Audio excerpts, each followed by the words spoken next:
할렐루야. 여러분 사랑합니다. 사랑합니다. 사랑합니다. 자, 지난 시간에는 새 천사가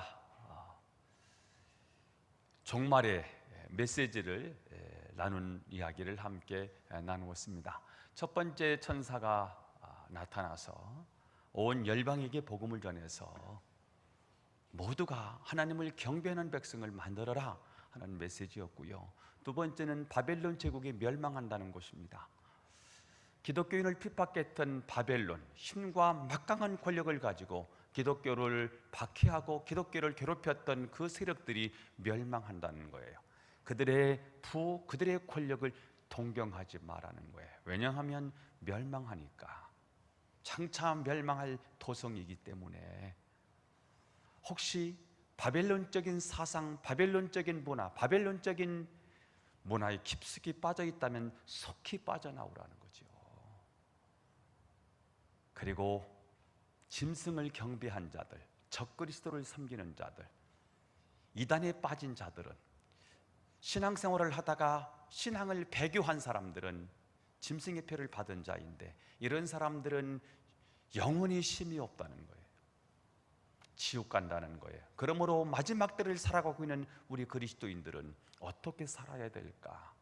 천국을 소망하면서, 내가 오늘 죽어도 천국 간다는 믿음을 가지고 인내하면서 믿음을 지켜내야 된다는 말씀을 함께 나누었습니다. 자, 그리고 이어지는 오늘 본문은 지난 세 천사에 이어서 또 다른 천사 세 명이 등장하면서 마지막에 두 가지 추수가 있다는 사실을 전하는 장면이 오늘 본문입니다. 자, 오늘 첫 번째, 또 다른 세 명의 천사가 전하는 두 가지 추수가 무엇일까? 답을 알려드립니다. 알곡 추수와 심판 추수가 있다는 사실을 알려주고 있습니다. 14절부터 16절까지는 알곡 추수에 대한 이야기, 그리고 17절에서 20절까지는 심판 추수에 대한 메시지가 오늘 본문에 기록되어 있습니다. 먼저 알곡 추수에 대한 이야기를 함께 나누겠습니다. 14절 말씀 읽겠습니다. 시작. 또 내가 보니 흰 구름이 있고 구름 위에 인자와 같은 이가 앉으셨는데 그 머리에는 금면류관이 있고 그 손에는 예리한 낫을 가졌더라. 자, 또 내가 보니, 요한이 본 거예요. 흰 구름이 있는데 그 구름 위에 누가 계십니까? 예수님이 앉아 계신 거예요. 이것은 다시 재림하실, 구름 타고 다시 오실 예수님의 영광스러운 모습을 보여주고 있는 말이고요. 처음 예수님이 오실 때는 복음의 씨를 뿌리러 오셨다면, 다시 오시는 예수님은 추수하러 오시는 거지요. 재해의 권세와 싸워서 이기신, 승리하신 예수님의 머리에는 금면류관이 있고요. 그리고 그 예수님의 손에는 예리한 낫을 가졌는데, 이 예리한 낫은 마지막 때 모든 어둠의 권세를 심판하실 심판의 도구, 그것이 바로 예리한 낫입니다. 마치 농부가 추수하듯이 주님은 마지막 날 심판의 날을 휘두르실 것입니다. 어떻게 말입니까? 마태복음 3장 12절 이렇게 하실 것입니다. 시작. 손에 키를 들고 자기의 타작 마당을 정하게 하사 알곡은 모아 곳간에 들이고 죽정이는 꺼지지 않는 불에 태우시리라. 아멘. 구원받은 성도들은 알곡이지요. 알곡은 모아서 천국의 곳간에 드릴 거예요. 그러나 예수 믿지 않는 자들은 쭉정이지요. 쭉정이는 어떻게 합니까? 꺼지지 않는 불에 태움을 당한다는 거예요. 자, 15절 16절 이어지는 말씀을 읽어보겠습니다. 시작. 또 다른 천사가 성전으로부터 나와 구름 위에 앉은 이를 향하여 큰 음성으로 외쳐 이르되 당신의 낫을 휘둘러 거두소서, 땅의 곡식이 다 익어 거둘 때가 이르렀음이니이다 하니 구름 위에 앉으신 이가 낫을 땅에 휘두르매 땅의 곡식이 거두어지니라. 또 다른 천사가 성전으로부터 나왔어요. 구름 위에 앉아 있는 이 예수님이지요. 그분을 향해서 큰 음성으로 부탁하는 겁니다. 당신의 낫을 휘둘러 이제는 거두어 땅의 곡식을 다 거두서서 땅의 곡식이 다 익어 거둘 때가 되었습니다. 그랬더니 구름 위에 앉으신 분이 누구예요? 예수님이지요. 그분이 낫을 땅에 휘둘러서 땅의 곡식이 거두어지는 그런 일들이 일어난다는 것입니다. 구원받은 백성들을 천국 창고에 거둬들이는 추수, 좋은 추수, 알곡추수를 이야기하고 있습니다. 예수님이 이 알곡추수에 대해서 어떻게 예언하셨는지 마태복음 24장 30절 31절에 나와 있습니다. 시작. 그때 인자의 징조가 하늘에서 보이겠고 그때 땅의 모든 족속들이 통곡하며 그들이 인자가 구름을 타고 능력과 큰 영광으로 오는 것을 보리라. 그가 큰 나팔 소리와 함께 천사들을 보내리니 그들이 그의 택하신 자들을 하늘 이 끝에서 저 끝까지 사방에서 모으리라. 자, 재림하시는 예수님이 천사들을 일꾼으로 택하셔서 택한 자들을, 구원받은 자들을 하늘 이 끝에서 저 끝으로 사방에서 모은다는 거예요. 주님이 보내시는 천사들이 나팔을 불 거예요. 구원받은 하나님의 백성들을 불러 모아서 천국 창고에 모아드린다는 거예요. 이 본문을 배경으로 찬송가 180장이 나와 있어요. 하나님의 나팔 소리 천지 진동할 때에 예수 영광 중에 구름 타시고 천사들을 세계 만국 모든 곳에 보내어 구원받은 성도들을 모으리. 어떡할까요? 나팔을 불면서 이름을 부를 거예요. 나팔 불 때 나팔 불 때 나의 이름, 나팔 불 때 나의 이름, 나팔 불 때 나의 이름, 부를 때에 잔치 참여하겠네. 천사들이 나타나서 나팔을 불면서 우리의 이름을 호명할 거예요. 야 홍광표, 이름을 이렇게 부른다는 거예요. 그때 나팔 불 때 천사가 우리의 이름을 부를 거예요. 그때 이름이 불려지지 않으면 생각하기도 싫습니다. 자, 그러면 구원받은 성도들을 불러 모을 텐데 구원받은 성도가 누굴까? 니고데모가 어느 날 예수님께 찾아와서 영생의 길을 묻습니다. 어떻게 내가 영생을 얻겠습니까? 예수님께서 거듭나지 아니하면 천국 창고에 절대로 들어갈 수 없다고 말씀하셨습니다. 그러면 어떻게 거듭날 수 있습니까? 거듭난다는 말은 다시 태어난다는 말인데 부모의 뱃속에 다시 들어갔다가 나오는 것입니까? 라고 물었을 때 예수님께서 요한복음 3장 6절에 이렇게 말씀하시죠. 시작. 육으로 난 것은 육이요 영으로 난 것은 영이니. 육으로 난 것은 육이에요. 영으로 난 것은 영입니다. 성령으로 거듭나야 된다는 거예요. 성령으로 다시 태어나야 된다는 것입니다. 성령님 없이는 아무도 거듭날 수가 없습니다. 성령님을 통해서 예수님이 구주이심을 발견하고 그분을 믿고 거듭난 사람만 새 생명을 가진 알곡 성도가 된다는 거예요. 예수님을 이성적으로는 알겠어요. 그런데 그분이 나의 주님이심을 받아들이는 일은 믿음의 일이에요. 한 30세 정도 된 한 젊은이의 죽음을 나의 죽음으로 받아들일 수 있는 것은 이성적으로는 이게 이해가 안 되는 겁니다. 아니 어떻게 그분의 죽음이 나의 죄를 용서하는 죽음일 수 있을까? 그분의 부활이 어떻게 나의 부활과 연관이 될 수 있을까? 이성적으로는요 이게 이해는 그냥 이해는 될 수 있지 모르지만 받아들이는 일이 어렵습니다. 그래서 예수를 주라 신할 수 있는 것은요 성령이 아니고서는 이게 불가능한 일입니다. 그래서 구원은 은혜인 거예요. 하나님이 우리에게 믿어지게 하시는 거예요. 예수님이 구세주이심이 믿어지게 하는 거예요. 예수님이 십자가 사건이 2000년 전에 일어난 그 사건이지만 그 사실을 믿는 자에게 우리의 죄를 용서해 주신다는 사실이 믿어지는 거예요. 이건 누가 하시기 때문에 가능한 것입니까? 하나님의 성령이 하시기 때문에 가능한 거예요. 그래서 성령이 아니고서는 예수를 주님이라고 말할 수 없다는 거예요. 저는 오늘 말씀을 듣는 여러분 모두에게 하나님의 은혜가 있기를 축복합니다. 예수님이 나의 주님이심이 믿어지기를 축복합니다. 예수 안에 천국, 예수 안에 생명이 있다는 사실이 믿어지기를 예수 이름으로 축원합니다. 오늘 니고데모는 예수님을 만나기 전에도 하나님을 믿었던 사람이거든요. 바리새인이었습니다. 공부를 많이 했고 성경에 아주 통달한, 성경에 박식한 사람이었고요. 이 사람은 유대인이고요. 무엇보다도 다른 사람을 이 도를 가르치는 랍비였습니다.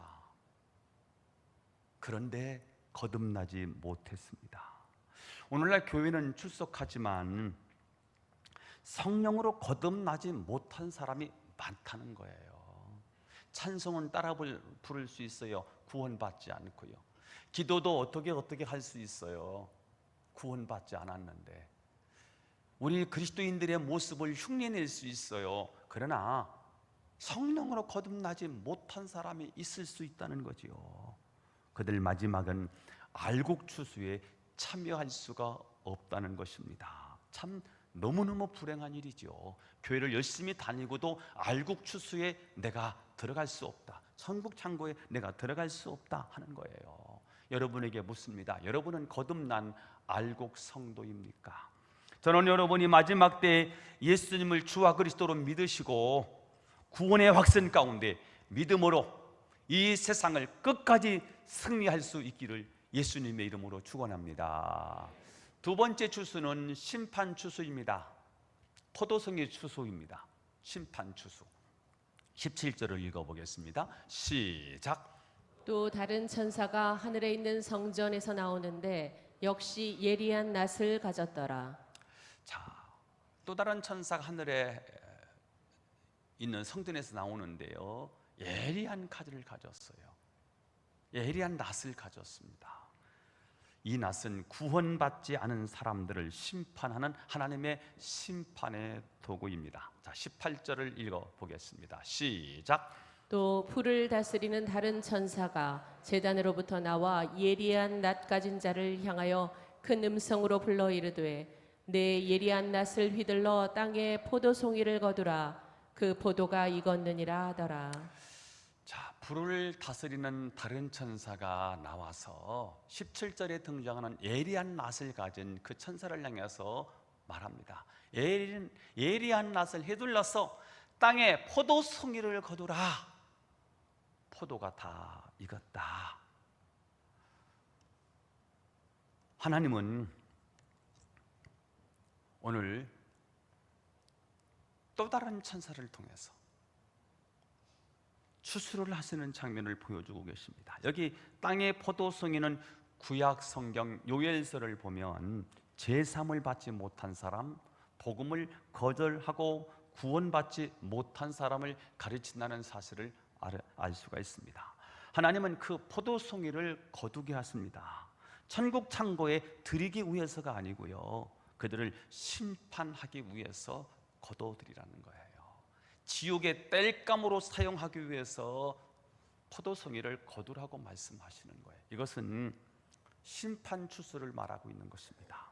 또 포도가 익었다는 말은 그들의 제약이 절정에 달았다는 것입니다. 다시 말하면 심판의 때가 되었다는 것입니다. 하나님께서 심판하실 때는 때가 되었기 때문에 심판하시는 것입니다. 하나님이 마음이 내킬 때 아무 때나 심판하시는 것이 아니라 기다리고 기다리셨다가 하나님의 때에 하나님께서 심판을 행하십니다. 하나님의 심판이 역사 속에 여러 번 있었지만 이제 역사 속에 살았던 모든 악인들을 심판할 최후의 심판의 때가 온다는 거예요. 그것이 포도송이를 거두는 최후의 심판이라는 것을 오늘 본문은 우리에게 알려주고 있습니다. 자, 그러면 하나님께서 어떤 식으로 심판하실까? 어떤 식으로 포도송이 심판을 하실까? 19절에 나와 있습니다. 시작. 천사가 낫을 땅에 휘둘러 땅에 포도를 거두어 하나님의 진노의 큰 포도주 틀에 던지매 다 익은 포도를 따서 포도즙 틀에 집어넣고 짭니다. 그럼 어떻게 되지요? 피 같은 붉은 포도즙이 쫙 퍼지지요. 이는 마지막 날에 악인들이 받을 처절한 심판을 상징적으로 표현하고 있는 모습입니다. 20절 읽습니다. 20절 시작. 성 밖에서 그 틀이 밟히니 틀에서 피가 나서 말 굴레에까지 닿았고 1600 스타디온에 퍼졌더라. 자, 성 밖에서 그 틀이 밟히니 틀에서 피가 흘러나옵니다. 이는 예수님이 심판자이심을 알려주고 있습니다. 예수님은 포도주 틀을 밟는 아주 철장 권세를 가지신 분이지요. 이 어둠의 권세가 지금도 활기를 치고 역사를 하는데요. 지금은 그냥 내버려 두고 계세요. 이제는 예수님이 다시 오실 때는 철장 권세를 가지시고요, 그들을 철장에 가두고요, 그리고는 결국에는 그들을 짓누를 거예요. 밟을 거예요. 철장 권세를 가지시고 밟으시지요. 자, 그 틀에서 나오는 피가 말굴레해까지 닿아서 1600 스타디온에 퍼졌다는 거예요. 1스타디온은 192m이더라고요. 곱하기 1600이니까 320km, 300km 정도 되더라고요. 계산을 해보니까. 그런데 여기서 말하고 있는 것은 실제 320km를 말하는 게 아니고 온 세상 전체가 하나님의 심판 아래 있다는 사실을 표현해 주고 있습니다. 자, 그리고 성 밖에서 그 틀이 밟힌다는 말은 하나님으로부터 버림받는다는 말이죠. 여러분, 부모로부터 버림받은 것도요 큰 고통인데, 천지 만물을 창조하신 하나님 아버지로부터 버림을 받으면 어디로 가겠습니까? 우리가 죽으면 둘 중에 하나밖에 없어요. 연옥은 없는 거예요. 중간지대는 없는 거예요. 천국이든지 지옥이든지 두 곳밖에 없어요. 하나님이 계신 곳이 천국이에요. 하나님으로부터 내쫓김을 당했어요. 하나님으로부터 버림을 받았어요. 그러면 버림받은 자가 갈 곳은 어디입니까? 지옥밖에 없는 거지요. 사람들이 지옥의 무서움을 모르고요, 너무 쉽게 이 땅이 너무 고통스럽다고 자살을 하더라고요. 몰라서 그래요. 이 땅이 아무리 고통스럽고요 힘들어도요 지옥은 안 돼요. 지옥 가면 안 되거든요. 지옥은 이 땅의 고통보다요 더 말할 수 없는, 견딜 수 없는 고통의 현장이 지옥이거든요. 근데 사람들은 뭐 천국 못 가면 우리 지옥 갑시다, 그렇게 말할 수 있는 곳이 아니에요. 북한이 하도 힘들어서 탈출해서 남한으로 오신 분들이 있잖아요. 아무리 힘들어도요 지옥보다는 나을 거예요. 북한이 지옥보다는 훨씬 낫지요. 지옥은 힘이 없는 곳, 거기서 영원히 살아야 되는 곳. 고통도요, 그냥 고통도 이제는 좀 낫겠지 희망이 있잖아요. 그런데 이 고통은, 지옥에서 당하는 고통은 쉼이 없어요. 그것은 끝이 없어. 영원한 거예요. 누구든지 여기는 절대로 가서는 안 되는 곳이 지옥이에요. 이 땅에 살고 있는 저와 여러분이 이 세상에서 결정되는 게 뭐예요? 천국과 지옥이 결정되는 거예요. 이제 종말이 올 거예요. 역사의 종말이 오든지 내 개인의 죽음이라는 종말이 오든지 어쨌든 우리는 종말을 맞이하게 될 거거든요. 그러면 갈 곳은 정해졌어요. 천국 아니면 지옥이거든요. 주님이 계신 곳, 하나님이 계신 곳 천국이에요. 거기 가야지요. 아멘 하는 사람만 갈 것 같은데 천국 갈 수 있기를 축복해요. 지옥은 안 돼요. 그래서요, 누가 지옥 갈 것 같으면 막아서 해야 되는 거예요. 안 돼. 여기는 안 돼. 북한에는 그래도요 희망이 있어요. 천국 갈 수 있는 희망이 있는데요, 지옥은 한번 떨어지면 못 돌아와.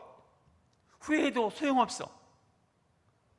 고통은 영원한 고통이에요. 안 돼요. 여기는 가면 안 되는 곳이에요. 그래서 막아 쓰는 거예요. 사랑하는 자녀들이 예수를 안 믿지요? 여러분, 이게 단순한 게 아니에요. 이게 그냥 간단한 게 아니에요. 어디 가느냐? 여러분, 천국을 믿으시나요? 지옥도 믿으시지요? 그러면 예수를 믿으면 천국 가는 거고 예수 안 믿으면 지옥 가는 거라면, 여러분, 우리 자녀가 예수를 안 믿어. 그럼 어디 가는 거예요? 끔찍한 일 아닙니까? 막아야 되는 거예요. 이건 안 돼. 여기로 오면 죽어. 우리가 복음을 증거해야 되는 이유가 거기 있는 거지 않습니까? 그런데 최후 심판 날에 하나님의 천사들은 한치의 실수도 없이 어둠의 세력이 충성한 악인을 다 찾아내서 심판한다는 것입니다. 최후 심판 날에는 한국인, 중국인, 미국인들이 구분되지 않아요. 잘 사는 사람, 못 사는 사람이 구분되지 않아요. 배운 사람, 못 배운 사람이 구분되지 않아요. 정확하게 예수의 보혈로 구원받은 의인과 구원받지 못한 죄인으로 나누어질 뿐이에요. 하나는 영원한 천국에, 하나는 영원한 영벌에 들어가는 거예요. 이게 끔찍한 일인 거예요. 그래서 여러분, 우리가 이 땅에서 예수를 믿는 게 이렇게 중요하다는 거예요. 예수 이름은 우리에게 구원을 주는 이름이고, 예수의 이름은 우리에게 생명을 주는 이름이고, 예수의 이름은 우리에게 천국을 가게 해주는 이름이고, 예수의 이름은 이 땅에서도 마귀 사탄 권세를 이길 수 있는 능력을 주는 이름이에요. 이 예수 이름은요, 영수 철수의 이름이 아니에요. 예수의 이름은 우리를 구원하신 이름이에요. 슬픈 마음 있는 사람, 슬픈 마음 있는 사람, 주님 앞에 나와서 예수 이름을 부르어야 되는 거예요. 예수 이름 부르면 영원토록 변함없는 그 이름이 예수 그리스도예요. 그래서 후렴구에 우리가 찬송 부르죠. 예수의 이름은 세상의 소망이요, 예수의 이름은 전국의 기쁨일세. 그 이름 예수 그리스도, 그 이름을 높이시고 그 이름을 부르시고 그 이름을 찬양할 수 있기를 예수님의 이름으로 축원합니다. 자, 그러면 마지막에 있을, 두 번째 얘기하는 거예요. 마지막에 있을 두 가지 추수가 있다는 사실을 알게 된 저와 여러분은, 우리들이 이 사실을 알게 된 저와 여러분이 던져야 되는 질문이 무엇일까? 두 가지 질문을 해보고 싶은 거예요. 첫 번째 질문이에요. 나는 알곡인가 포도송이인가? 여러분은 알곡입니까 포도송이입니까? 이거는 천국과 지옥을 가르는 아주 중요한 질문입니다. 고린도후서 13장 5절 말씀으로 여러분의 신앙을 한번 점검해 보실 수 있기를 바랍니다. 천천히 읽어봅니다. 시작. 너희는 믿음 안에 있는가? 너희 자신을 시험하고 너희 자신을 확증하라. 예수 그리스도께서 너희 안에 계신 줄을 너희가 스스로 알지 못하느냐?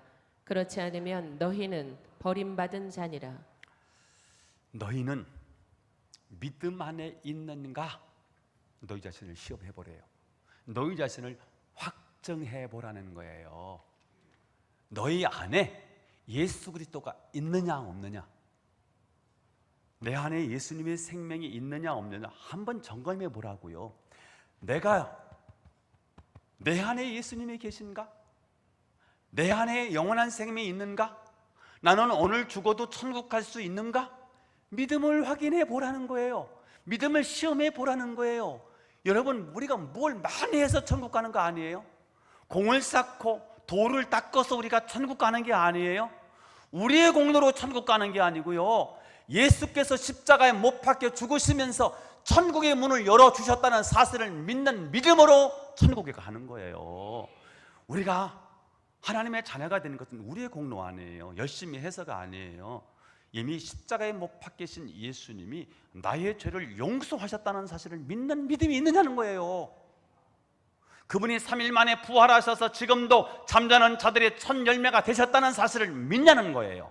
예수님이 부활하신 것처럼 나도 부활할 수 있는가? 라고 묻는 거예요.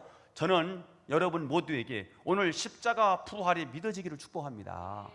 예수님의 십자가와 부활은 나를 위한 사건이고, 나도 십자가에 죽었고 내 죄가 십자가에 씻어졌고, 예수님이 부활하신 것처럼 나도 죽으면 다시 부활한다는 사실을 믿는 믿음이 여러분에게 있기를 예수님의 이름으로 축원합니다. 그렇지 않으면 어떻다는 거예요? 버림을 받은 자라는 거예요. 그리스도께서 내 안에 계시다, 내 안에 생명이 계시다, 하나님은 살아계시다 하는 확실히 있느냐? 이 확신이 되지 않으면 버림을 받은 자라는 거예요. 버림을 받은 포도송이에게 마지막 추수 때는 하나님의 손에 불태워지는 시간에 불과하더라는 거예요. 여러분은 알곡인지 포도송인지 한번 물어보세요. 여러분 안에 생명이 있는지. 정말 여러분 우리 안에 예수님의 생명이 있다면요, 목숨을 걸고라도 이 믿음을 지켜낼 수 있는 거예요. 목에 칼이 들어와도요, 이 믿음을 지켜내는 거예요. 이게 알곡성도예요. 지난 모퉁이돌 선교회가 1945년에서 2006년까지 북한에서 믿음을 지키려다가 순교한 성도 16,984명을 사례 발표를 했습니다. 숨어서 예배를 드리다가 순교를 당한 분이 7,419명이었고요.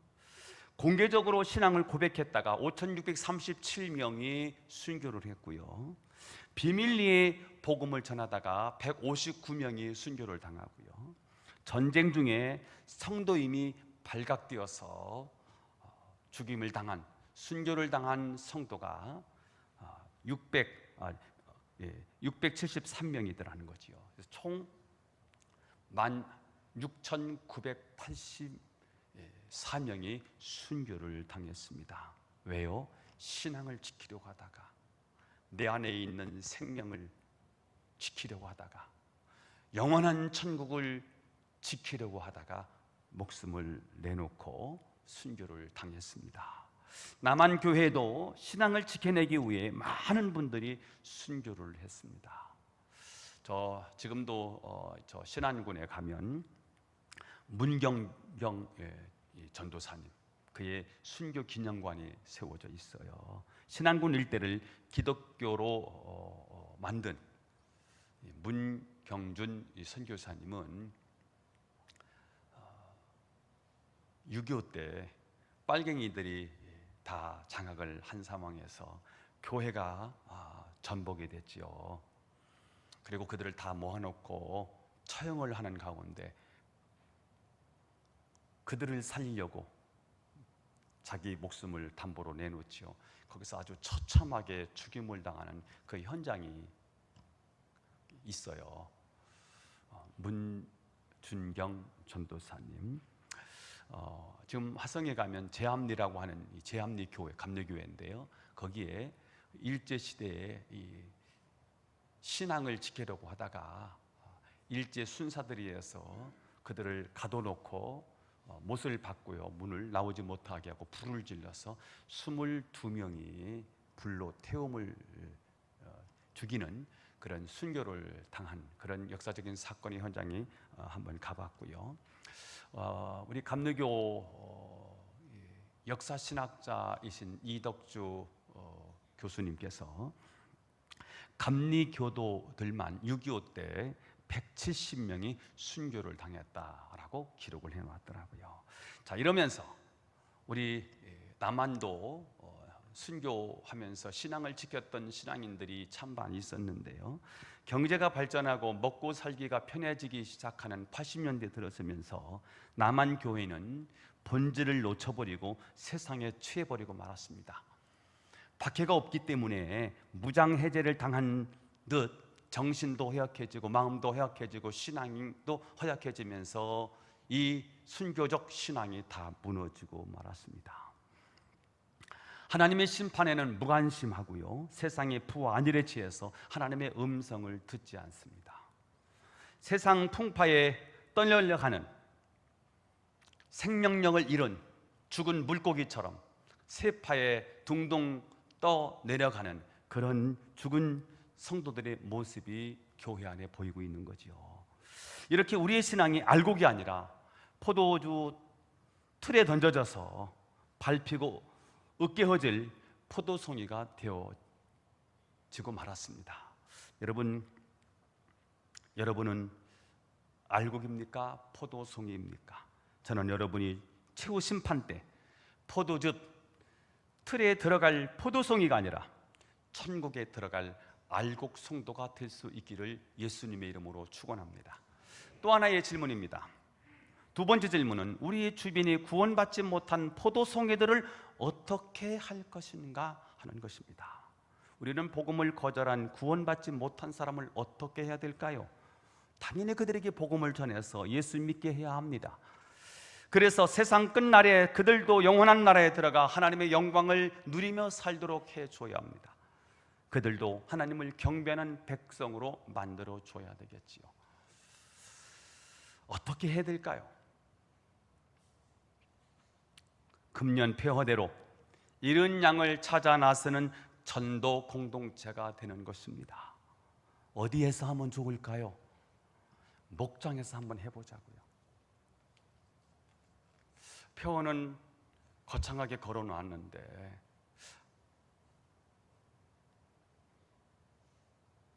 한번 해보자고 걸어놓은 거잖아요. 어디에서? 목장에서 해보자고. 한번. 전도, 개인 전도가 어려우니까 목장에서 한번 해보자. 함께 한번 전도해보자. 아직 돌아오지 못한 9명의 잃은 양을 찾아 나서보자. 그래서 VIP 카드에 전도 대상자를 한번 적어놓는 것으로부터 시작하는 거잖아요. 9명을 한번 적어보는 거예요. 뭐 7명도 좋아요. 아니 3명도 좋아요. 그래서 한 목장에서 1년에 한 번 9명, 9 찾기니까 9명을 한번 전도해보자. 그게 이루어지면 그 목장은 제가 제주도 한번 보내주겠다라고까지 말씀을 드렸어요. 한번 해보자는 거예요. 그리고 두 번째 정말 중요한 것은 이름을 적어놓고 두 번째 중요한 건 뭐지요? 기도하는 거지요. 왜요?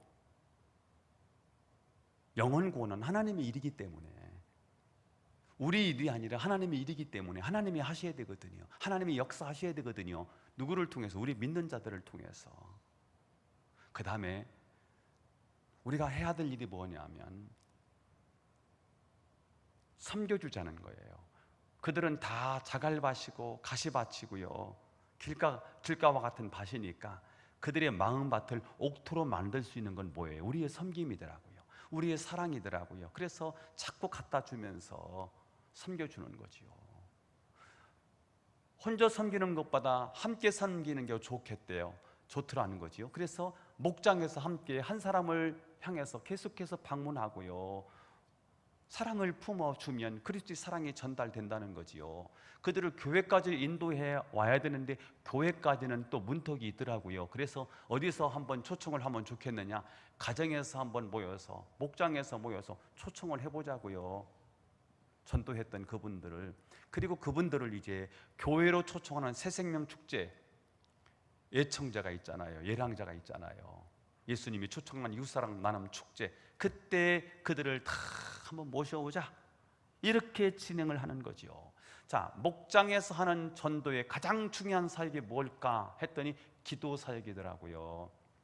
그래서 저는 지난 전반기에 1차 전도 대행진 때 1만 시간 기도 운동을 전개했습니다. 전반기 5,000시간, 후반기 5,000시간, 1만 기도 시간이 채워지면 하나님께서 전도의 문을 열어주실 거다. 우리 한번 1만 기도를 채워서 하나님 앞에 드려보자. 우리의 기도 제목을 하나님이 모르는 게 아니에요. 한번 우리가 기도의 갈급함을 가지고, 하나님이 아니면 이 일은 할 수 없다는 사실을 가지고 한번 기도해보자. 그렇게 해서 지난 전반기에 한번 진행을 했는데 결과는 채우지를 못했어요. 절반도 못 채운 것 같아요. 너무 속상하고요. 그래서 제가 하나님 앞에 가서 기도를 했어요. 하나님, 교인들이 말을 안 들어요.